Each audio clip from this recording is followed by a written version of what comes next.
विष्णुवे नमः। आज रसपान कीजिए जेठ मास महात्म्य में अध्याय 15 का। इससे पूर्व के अध्याय चैनल पर अपलोड किए गए हैं, चैनल पर जाकर जरूर सुनें तथा संपूर्ण अध्याय को सुनने के लिए वीडियो को अंत तक देखें। अध्याय 15 में एकोदिये और सब पिंडीकरण श्राद्ध की विधि का वर्णन किया गया है। सूत जी कहते हैं, हे ऋषियों, इसके उपरांत अब मैं उस एकोदिष्ट श्राद्ध की विधि बतला रहा हूँ जिसका वर्णन स्वयं भगवान चक्रपाणि विष्णु जी ने किया है। पिता को मृत्यु हो जाने पर पुत्रों को शौच प्रयत्न जैसा कार्य करना चाहिए, उसे ध्यान पूर्वक सुनिए। ब्राह्मणों में 10 दिन के अशौच का विधान है। इसी प्रकार क्षत्रियों में 12 दिन का, वैश्यों में 15 दिन का और शूद्रों में 1 मास का अशौच लगता है। इस अशौच का विधान सगोत्र में ही किया गया है। जिसका मुंडन संस्कार नहीं हुआ हो, ऐसे बच्चे का मरणा शौच 1 रात तक तथा इससे बड़ी अवस्था वाले का 3 रात तक बतलाया गया है। इसी प्रकार जन शौच भी सर्वदा सभी वर्णों के लिए होता है। मरणशीय में अस्थि संचय के उपरांत परिवार वालों का अंग स्पर्श करने का विधान है। प्रेत आत्मा के लिए 12 दिनों तक पिंड दान करना चाहिए, क्योंकि वे पिंड उस प्रेत के लिए पाथेय मार्ग का कलेवा बतलाए गए हैं, अतः अतिशय सुखदायी होते हैं। इसी कारण वह प्रेत आत्मा 12 दिनों तक प्रेतपुर यानी यमपुरी को नहीं ले जाया जाता। वह 12 दिनों तक अपने गृह, पुत्र और पत्नी को देखता रहता है। इसलिए उसके समस्त दाहों की शांति तथा मार्ग को थकावट का विनाश करने के निमित्त 10 रात तक आकाश में पीपल के वृक्ष में बंधा हुआ जलघट रखना चाहिए। तत्पश्चात 11वें दिन 11 ब्राह्मणों को भोजन करवाएं। इसी प्रकार क्षत्रिय आदि अन्य वर्ण वालों को भी अपनी अपनी सूतक की समाप्ति पर ब्राह्मणों को भोजन कराना चाहिए। पुनः दूसरे अर्थात 12वें ही दिन पूर्वतः विधि पूर्वक एकोदिष्ट श्राद्ध का संपारण करे। इसमें आवाहन, अग्नि में पिंडदान तथा विधि देवों का पूजन निषिद्ध है।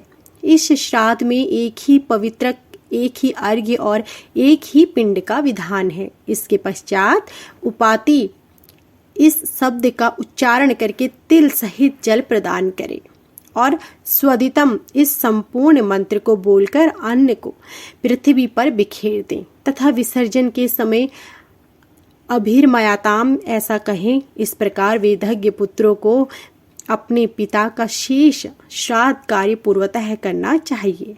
इसी विधि से प्रति मास पिता की मृत्यु तिथि पर सारा कार्य संपादित करना चाहिए। सूतक समाप्त होने के पश्चात दूसरे दिन का पुरुष सोने की प्रतिमा और फल वस्त्र से संवनित विलक्षण शया का दान करना चाहिए। उसी समय अनेक विधि वस्त्र आभूषणों से द्विज दंपति का पूजन करे। तत्पश्चात वृषोत्स सांस छोड़ने का काम संपन्न करे। उस समय एक सुंदर कपिला गौ का दान करे। नरश्रेष्ठ पुनः अनेक प्रकार के भक्ष्य भोज्य पदार्थों से युक्त एक जलपात्र जो तिल और जल से परिपूर्ण हो दान करे। इस प्रकार के जलपात्र का दान वर्ष प्रयत्न करना चाहिए। इस तरह 1 वर्ष पूर्ण होने पर सपिंडीकरण श्राद्ध किया जाता है। सपिंडीकरण श्राद्ध के पश्चात प्रेत आत्मा पार्वण श्राद्ध का भागी हो जाता है तथा पूर्व कथित आभुदेयक आदि वृद्धि श्राद्धों में भाग पाने के योग्य एवं गृहस्थ हो जाता है।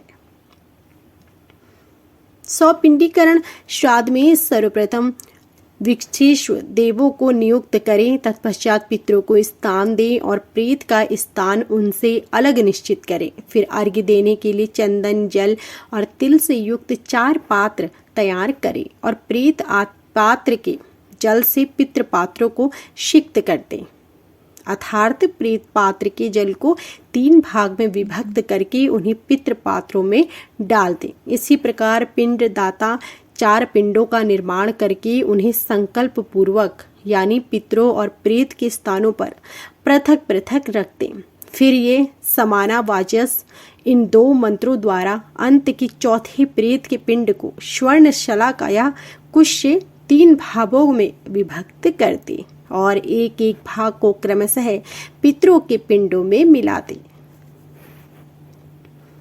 इसके पश्चात उस चौथे पिंड का कहीं भी कोई उपयोग नहीं रह जाता। इसके बाद वह प्रेत आत्मा सब ओर से संतुष्ट होकर पितृ रूप में परिवर्तित हो जाता है और अग्निश्वात आदि देव पितरों के मध्य उत्तम एवं अविनाशी पद प्राप्त कर लेता है। इसी कारण सपिंडीकरण के पश्चात उसे कुछ नहीं दिया जाता। यह प्रेत आत्मा जिन पितरों के बीच स्थित है उसके पिंड के 3 भागों को उन्हीं पितरों के पिंडों में मिला देना चाहिए। तत्पश्चात संक्रांति अथवा ग्रहण आदि पर्वों के समय त्रिपिंड श्राद्ध ही करना चाहिए। एकोदिष्ट श्राद्ध को प्रेत आत्मा की मृत्यु के दिन करने का विधान है। जो श्राद्धकर्ता पिता को मृत्यु तिथि पर एकोदिष्ट श्राद्ध का परित्याग कर केवल अन्य को करता है वह सदैव पितृपाती तथा माता और भाई का विनाशक हो जाता है। पिता की क्षया तिथि पर पार्वण करने वाला मानव अधम से अधम गति को प्राप्त होता है और पितरों से संबंधित हो जाने से पितृगण व्याकुल हो जाते हैं। इसलिए प्रतिवर्ष एकोदिष्ट श्राद्ध करना चाहिए। जो मनुष्य मत्सर रहित होकर वर्ष प्रयत्न प्रेत के नियमित अन्न को आदि पदार्थों से युक्त जलपात्र दान करता रहता है उसे अश्वमेध यज्ञ का फल प्राप्त होता है।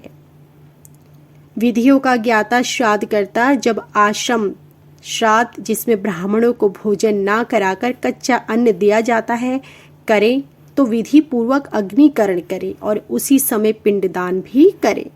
जब पिता सपिंडीकरण श्राद्ध में अपने पिता पितामह प्रपितामह के साथ संबंध प्राप्त कर लेता है तब वह बंधन से मुक्त हो जाता है। मुक्त होने पर भी वह कुश के मार्जन से लेम्प भागी हो जाता है। इसी प्रकार चतुर्थ और पंचम सहित 3 पितर लेप भागी और पिता आदि 3 पिंड भागी हैं। उनमें पिंडदाता 7वीं संतान है। इसी प्रकार 7 पीढ़ी तक सब पिंडता मानी जाती है। तो यह थी हमारी संपूर्ण अध्याय। आशा करती हूँ कि आपको आज की हमारी यह कथा पसंद आई होगी। यदि आपको हमारी यह कथा पसंद आई हो तो वीडियो को लाइक करना, शेयर करना, कमेंट करना ना भूलें और चैनल को सब्सक्राइब करें और बेल आइकन दबाएं जिससे कि आगे भी ऐसी ही कथा प्रसारित होते ही आपको जानकारी मिल सके। आप सभी का धन्यवाद।